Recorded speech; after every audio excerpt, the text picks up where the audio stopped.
రేవంత్ రెడ్డి ఎంత తక్కువ మాట్లాడితే మాకు అంత మంచిది. రేవంత్ రెడ్డి తిట్లే మాకు దీవెనలు. రేవంత్ రెడ్డి తిట్ల వల్ల ఇంకో 20 సంవత్సరాలు కాంగ్రెస్ పార్టీకి ఓట్లు వేయాలంటే భయపడే పరిస్థితి వచ్చింది.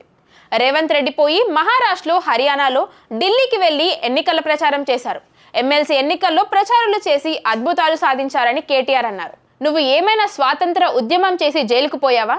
నీ జూబ్లీ హిల్స్ ప్యాలెస్ మీదకి డ్రోన్ పంపిస్తే ఊరుకుంటావా? అక్కడ నీ బిడ్డను, భార్యను ఉంటే వాళ్ళని ఇష్టం వచ్చినట్టు ఫోటో తీస్తే ఊరుకుంటావా? మీ కాడికి వచ్చేసరికి కుటుంబాలు, భార్య పిల్లలు. వేరే వాళ్లకు భార్య పిల్లలు లేరా? ఆ రోజు మా ఇంట్లో మైనర్ పిల్లలను బూతులు తిట్టింది మీరు కాదా? జైలుకు ప్రభుత్వాలు పంపవు, కోర్టులు పంపుతాయి. దాన్ని మేమేం చేయగలము? నేను అనుకుంటే అక్కడ ఎవరు మిగలరని ముఖ్యమంత్రి భయపెట్టాలని చూస్తున్నారు. నువ్వు ఏమనుకుంటున్నావు? నేను అనుకున్నట్టే అక్కడ ఎవరు మిగలరని ముఖ్యమంత్రి భయపెట్టాలని చూస్తున్నాడు. నువ్వేమనుకున్నా ఫరక్ పడదని కేటీఆర్ అన్నారు. అంత ఆవేశం అయ్యో పదవిలోకి వచ్చిన తర్వాత కూడా ఇంత ఫ్రస్ట్రేషన్ నా జీవితంలో ఎవరిలో చూడలేదు సార్ నేను. అరే మొత్తం ఇంత దాడి, ఇంత ఉక్రోషం.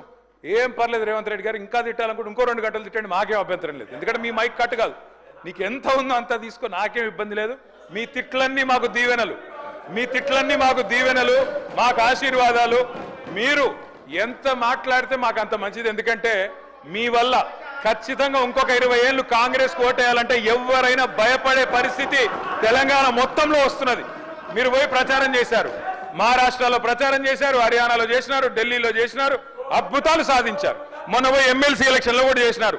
57,000 ఉద్యోగాలు నేను ఇస్తే నాకు ఓటేయండి అన్నారు. వేసినారా ఓట్లు మీకు? అందుకే అంటున్నారు రేవంత్ రెడ్డి గారు, రంకెలతో ఏమి రాదు, ప్రతిపక్షాల మీద దాడి చేస్తే కాదు. అధ్యక్ష, మీరు వచ్చిన తర్వాత